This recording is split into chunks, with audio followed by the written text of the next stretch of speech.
So welcome everybody to this introduction to the Akashic Records. Thank you so much for being here and allowing me to share my favorite subject with you, which is the Akashic Records. So my question to you is, why are you here? And I mean, not only in this space, in this room at this time, but why are you here? This is one of the biggest questions I get asked all the time is, who am I and why am I here? On this planet, on this life, what are we doing here? Why are we in this place? And Mark Twain had this very famous quote where he said, the two most important days in your life is the day you are born and the day you find out why. And this led me to the discovery of the Akashic Records. Now, the Akashic Records I've been working with consciously for the last maybe 7 years, 8 years that I've been working with it. And the Akashic Records really helped me to get to discover who I am and to help me expand my spirituality. And it helped me to remove the boundaries and continues to help me remove the boundaries that we place on ourselves as humans. And boundaries is very important because I'll talk about the elements and how the Akashic Records really is an element as such. Now, the easiest way for me to explain, and I have various ways of explaining what the Akashic Records are, is when I first started working with the Akashic Records, I would call it the Google of the spiritual world, to make it very, very kind of like simple in the sense, because what happens is when we connect to the Akashic Records, the definition really is of Akasha, or the Sanskrit of it means primordial space. And this becomes important in the sense where when we start looking at the Akashic Records as the original element, the fabric of what is everything. And I tend to see it in that way. And the Akashic Records helped me to discover or rediscover my gifts. I'm very fortunate to be born to a fifth generational family, of working within spirituality. My grandfather had an underground school in Mozambique in Africa, where he worked a lot with Allan Kardec's work in spirituality, and that was really birthed at the beginning of the 1900s. And there's actually a movie on Netflix that you can watch called Allan Kardec, spelled K-E-R-D-E-C. If you haven't seen it, it's quite interesting. And that was, back in the day when people had seances and all sorts of stuff, but there's a lot of science philosophy connected to that as well. So the Akashic Records really holds the blueprint of everything and anything that is there, okay? So Kevin J. Tedeschi talked about the Akashic Records as the energetic imprint of every thought, every action, every emotion, every experience that has ever occurred is all recorded in the Akashic Records. So you can imagine it being kind of like a supercomputer system that holds everything. And we can all agree that the computer system revolutionized humanity on this planet. But it also holds every energetic imprint or blueprint of every object, every animal group, every scientific structure, every geometry, everything is recorded. And it's not only about this planet, but it's about the entire universe. So it's sometimes hard to visualize this or to conceptualize this. And us as humans tend to equate the knowledge and wisdom that is held within the Akashic Records with a library or scrolls that hold this information. And the Akashic Records has been really spoken about since the beginning of time, really. In various religions, it tends to show up. So in the Bible, it shows up as the Book of Life, for example. as it's referred to as the Book of Life. And it's had many, many names. So sometimes it's called the collective consciousness. It can be called the cosmic mind.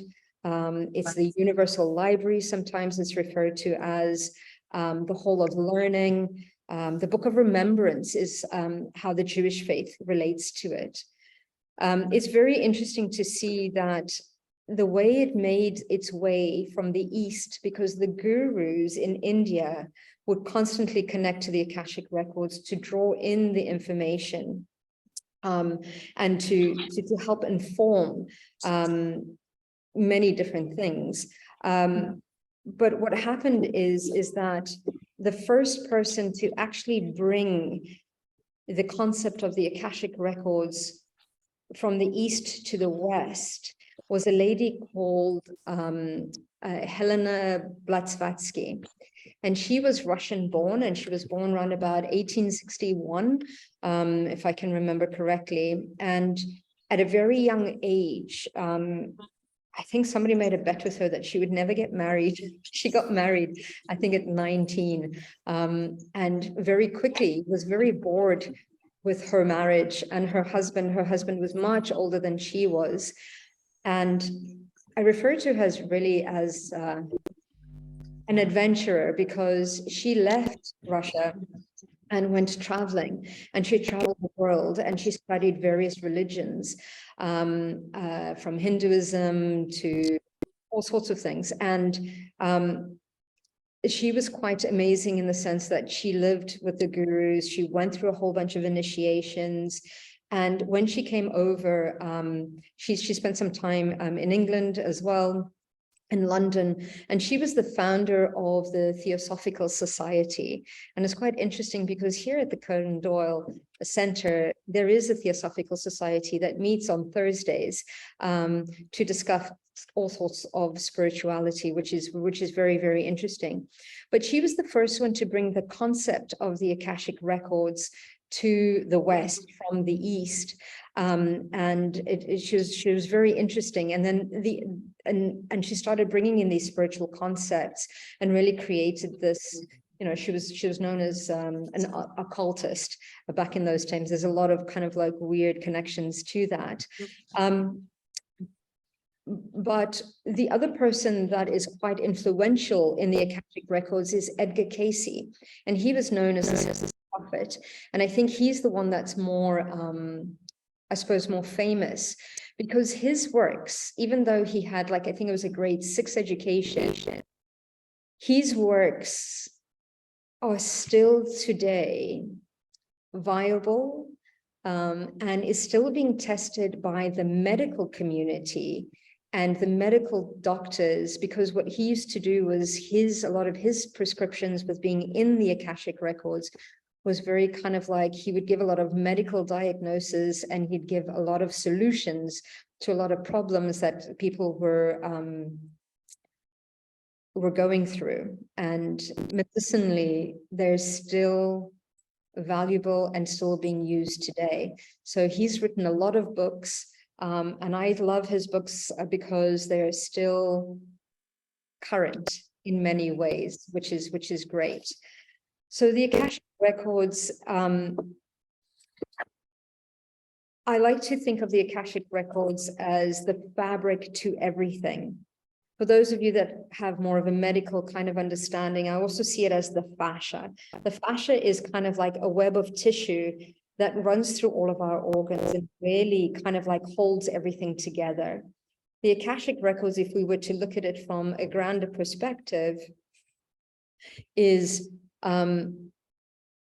it is the web that holds the whole universe and the planets together. And therefore, it's kind of like it connects everything. But the best way to look at the Akashic records for me is to look at the 9 dimensions of existence. Now, very slightly, if we go through the 9 dimensions of existence, the first dimension of existence is really where everything is. And the way to think about this is almost like sitting in a library of all the knowledge, of all the books, all the apps, all the podcasts, everything that has ever been written is written and will be written. And it's this knowledge and wisdom is just sitting there. And us as an intelligence or whatever, we have all this knowledge, but we haven't experienced it. So this happens to then birth the second dimension, which starts to create the experience of all these books and all these experiences. And once we dip into the second dimension of existence, we're looking at duality. And when we create duality, it's the good, the bad, the light, the dark, the opposition that is there. It's the separation that we look into. And it's really introduces us to what time and space is, because in the first dimension, there is no time and space. Everything is now. Everything has been and everything will be. So that's quite interesting.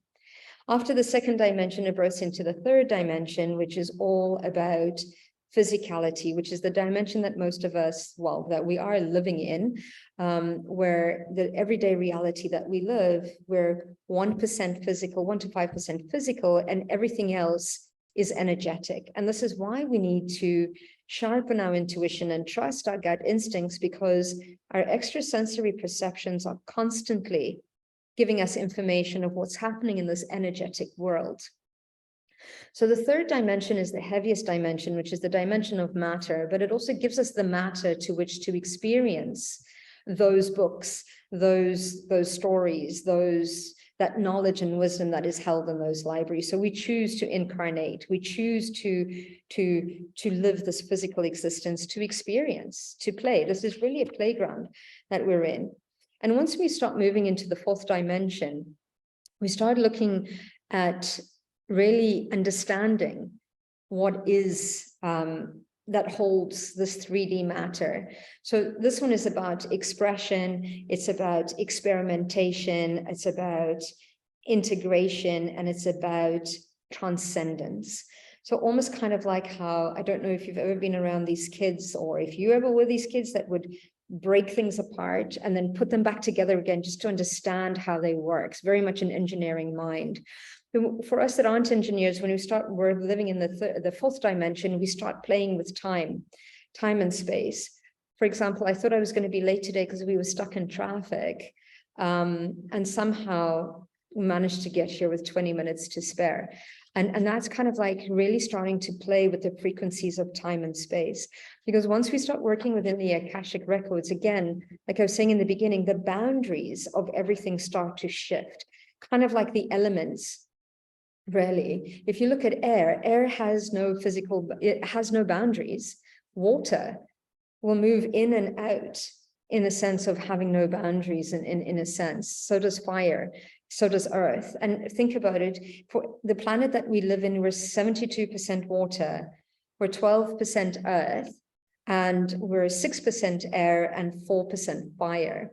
Now, air is very important, and that's what makes up everything, is these 4 elements.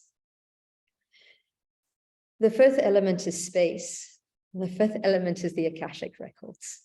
Okay, so, but we'll get to that in a little bit more. So when we're looking in the fourth dimension, we're really looking at changing our perspective. And we can talk about this in a sense of consciousness as well. We start to expand, we start to ascend, it's all about birth, growth, reproduction, and then death. That's another way of looking at the fourth dimension and the cycles that we move through in the fourth dimension. Once we get to the fifth dimension, we're really looking at the tools to understand the universe. We start to look at other perspectives. We start to lose or look through things from the filters of different perspectives. We start to look through things from the filter of love, through the filter of wisdom, and through the filter of will. And we start to take responsibility for our actions, and we start to really become conscious about the words that we use and the environment that we create, and we start to think about our thoughts. Now, and we start to really look at things from a place of we are one. There's no more separation. And that the separation is, yes, we're living these individual experiences, but we're all connected and we are all really one. So as we move through that, the sixth dimension really comes to teach us that like light and dark work together. So in Portuguese, we have this saying that sometimes bad things happen so that good things can come along. And this is sometimes our life turns upside down and we start to look at, well, how is this happening for me? Not why is this happening to me, helps to show the hindsight of why we're drawing towards us the experiences that we are. Now, the amazing thing about connecting to the Akashic Records on all these dimensions is that it holds the blueprint of your soul and it holds the blueprint of what you're experiencing constantly. And this blueprint that we create it before we're even born. Our soul goes to this massive extent to line up astrologically how that's going to influence who we are, to kind of like shift our personality. We choose our parents and the genetics become this palette to which we really start to play with. And we choose our parents for all the things that they are and all the things that they're not. A lot of the times we choose them to not be like them, or we choose them to change the direction of that lineage. I see it a lot with a lot of my clients, especially when they come through intergenerational traumas and all sorts of things. A lot of the times that soul has come into that lineage to say the buck stops here. No more. We're changing it moving forward. And that starts to shift on a genetic level. So much so that they've done studies with people that have experienced great traumas, and they've noticed that 2 or 3 generations later, the anxiety is still there, right? So in our Akashic blueprint, it is all recorded in there, and we choose this. We create this before we're born because we're trying to experience as much as we can. Within our soul's blueprint in the Akashic Records, there's also every probability and every possibility written in there based on every single decision that we make at any given time. So you can imagine it's quite vast of information. But it's all there and it's all accessible. And a lot of the times, even though I'm going through all of these dimensions, the Akashic Records, to connect to the records, it's not something you go or a place you go, it's you vibrate at the information that you need once you're connecting to the Akashic Records. And I'll run us through an exercise to connect to our own records today, so that you can experience that a little bit. So in the 6th dimension, we start to realize that we need both light and dark. It's kind of like how the day does not exist without the night, and how the stars do not exist without the darkness. So it becomes quite important to look at how the duality is working. And that's where we start not thinking about, this is happening to us as we do in a 2nd dimensional frequency, but in a 6th dimensional frequency, we would start looking, okay, why have I drawn this towards me? And, how is this happening for me? What is the lesson here? And then in the 7th dimension is really, it holds all the laws, the 7 laws, or the rules. So and these are the universal rules and the universal laws. I'm not going to go through them.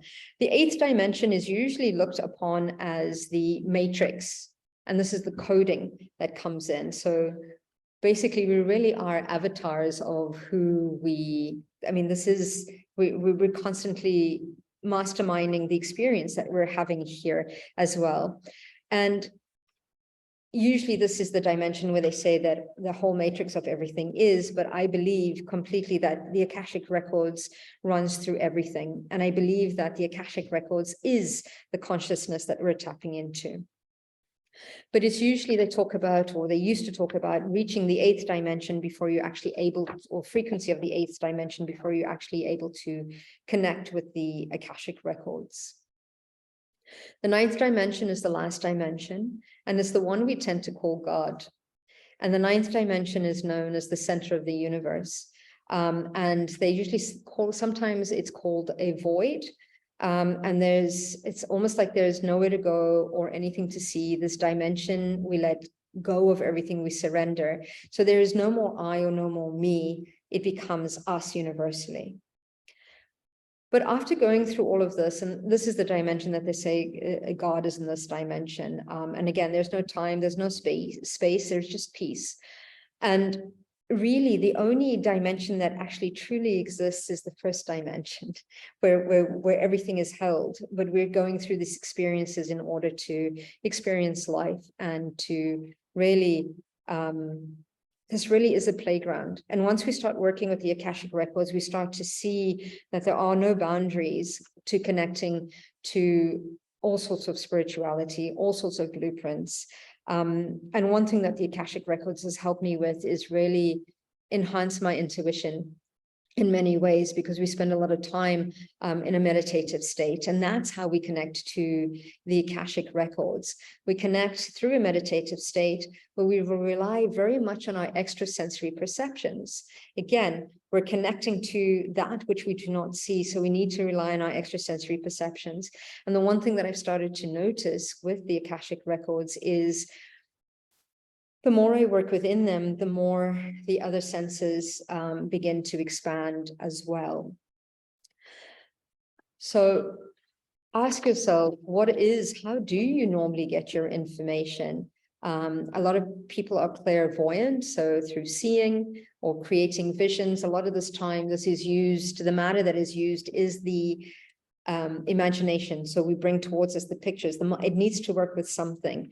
So the clairvoyance, so seeing everything within the mind's eye, clairaudience, which is hearing, clairsentience, which is feeling, claircognizance, which is clear knowing. And sometimes that is the hardest one to understand is it my mind or am I actually receiving information?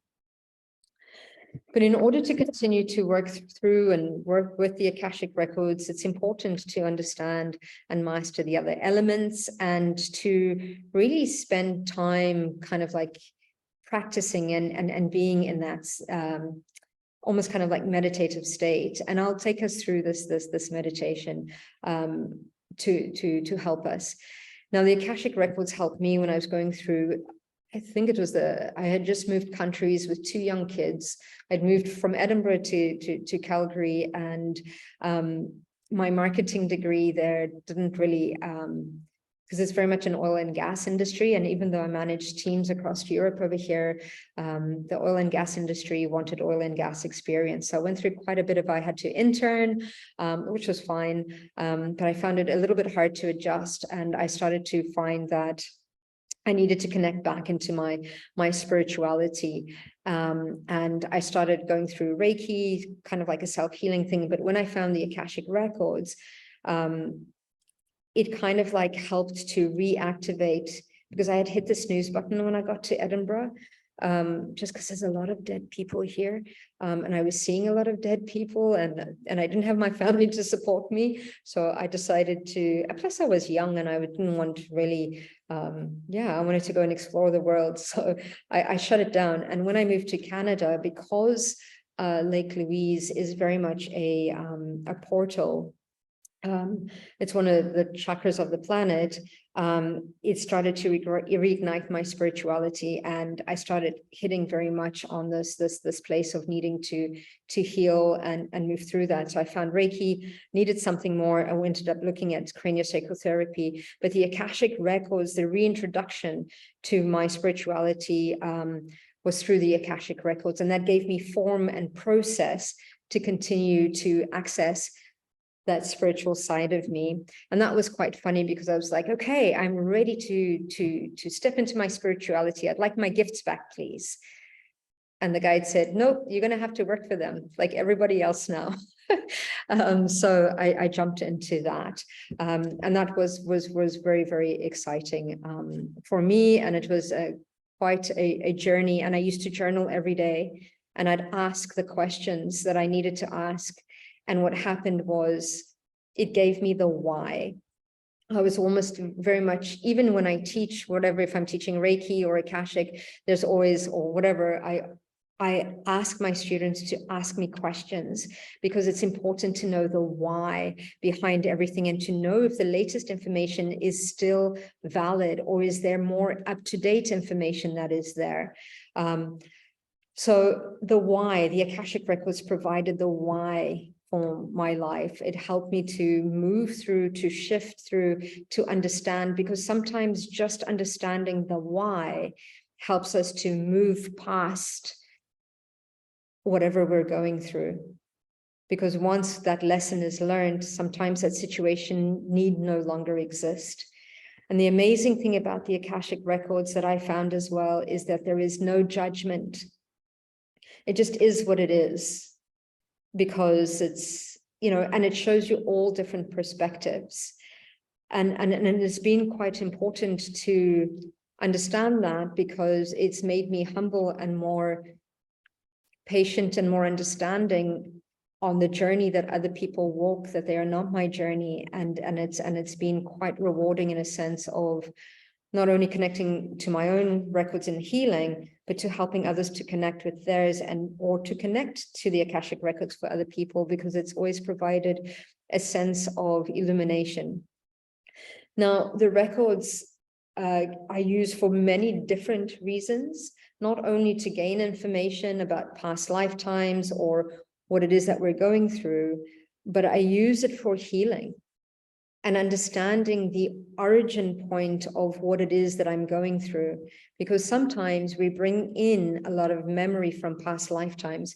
The Akashic Records is always providing us with that information. This is why we walk into a room and we like somebody, or why we look into a room and we're totally repelled by somebody. It's the records that are providing the memory of that previous encounter with that person, or that place, or that circumstance. And a lot of the times, the contracts, deals, and agreements that we make with our parents, with our spouses, with our children, with our work people, with our friends, helps to look at previous lives and what the dynamics are, and why we've come to be in the way, or the different scenarios that we're in this lifetime. A lot of times, you know, for example, two people get married, and, you know, the gentleman will act more like a father than a spouse. And if we look into the records, even without being told, it shows up that they were parent-daughter or parent-son kind of relationship that continues to play out. But within this lifetime, they came to experience being equals, or whatever it may be. There's so many different perspectives, so many different ways in which something presents itself, and all perspectives are true. That is the interesting thing as well. So we can also look at, how do we look at things from a place of a higher consciousness, of a place of love and compassion, and a place of understanding. So the Akashic Records really is the fabric of all that exists, all that we can see and all that we can't see. It really is the element that birthed everything else. It really is the matrix, and it is the fascia that holds everything together. And in a more simplest term, it is the Google or the search engine of the spiritual world, because to tap into it, we have access to everything that has been, everything that is, and everything that will be. And the interesting thing about working with the future option, even though all future options exist, it's looking at what are your options for you right now, and what you can create moving ahead, moving forward. So that's just a very quick dip into the Akashic Records.